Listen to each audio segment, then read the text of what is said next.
Gisalmutan sa libuan ka mga deboto ang pagbukas sa pagbalik sa physical activities sa Fiesta Senior karong tuiga.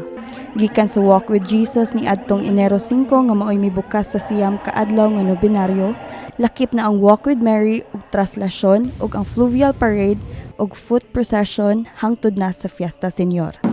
Karong adlaw gitapos ang kapistahan pinaagi sa Hubo Mass. Dinhi sa Basilica Minore del Santo Niño, gisugdan og karon tapuson ang selebrasyon sa kapistahan sa Balaang Bata karong tuiga. Pinaagi sa tradisyonal nga hubo o ang pag-ilis sa sapot sa imahe ni Señor Santo Niño. Natapos man ang iyang kapistahan, apan padayon ang pagpadayag og debosyon sa mga Sugbuanon kaniya. Kadlaw ning adlong Biyernes miawas sa Pilgrim Center sa Basilica Minore del Santo Niño ang mga nanimba sa misa sa hubo. Usa si May Nograles nga taga Negros nga misalmot sa maong seremonyas pagsaksi sa tradisyonal nga hubo. Ay first time na ako. Kanang happy kayo ko, happy. Oh, malahi akong feelings yun. Human sa wali sa misa, diha gihubuan ang imahe ni Señor Santo Niño sa biste nga iyang gigamit atol sa iyang kapistahan.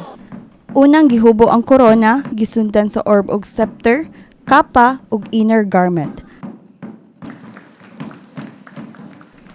Human giligo ang imahen sa bininditahan nga tubig ug perfume, giilisan na og bag-ong masyanong sinina ang Señor Santo Niño. Ang deboto nga lumad nga tagabasak sa dakbayan nga si Tarsala Navarro, emosyonal nga nipaambit nga malipayon siya nga human sa pila ka tuig nibalik na sa normal ang selebrasyon sa kapistahan ni Señor Santo Niño. Ipay kaay ko day nga karon nakakita gyud ko balik nga mo kada pista senior day kanang wa nay tawo mo ari jud ko day kay matubang jud ko niya pero karon nagpasalamat jud ko day nga dako na kayong lugar nga nakita gyud karon viva happy senior, viva happy senior. Salamat kayo, salamat. Daghan kayo salamat.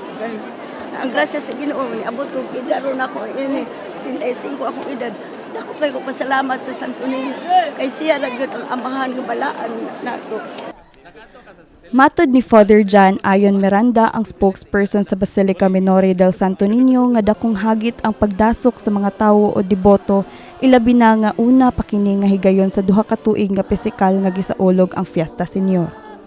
Mapasalamaton siya sa mga volunteers ug kapulisan nga hapsay ra ang kasaulugan sa Fiesta Senior. First dakog yung hagit nato ang pagdagsa sa pagkusisok sa mga katawhan sa mga deboto, ilabi na niining unang higayon after 2 years na atong gisaulog ang Fiesta Senior physically, no? Ug dako kayot ang pasalamat una sa tanan sa Task Force Fiesta Senior ang sinulog gipangaluhan sa atong mga kapulisan, sa atong mga volunteers, labaw na sa atong mga volunteers from medical to crowd control, sa atong mga security guard ug sa tanan na napahigayon-gayod na hapsay ang atong kasaulugan sa Fiesta Senior ug gani sa kanilang tanan Pit Senior. Sa pagtapos sa maong kasaulugan, panghinaot sa kadagkuan sa simbahan nga magpabilin ang debosyon sa tanan sa Balaang Bata bisan sa ordinaryong mga adlaw. Kini si Jaira Camelio, USJR Com intern alang sa My TV Cebu.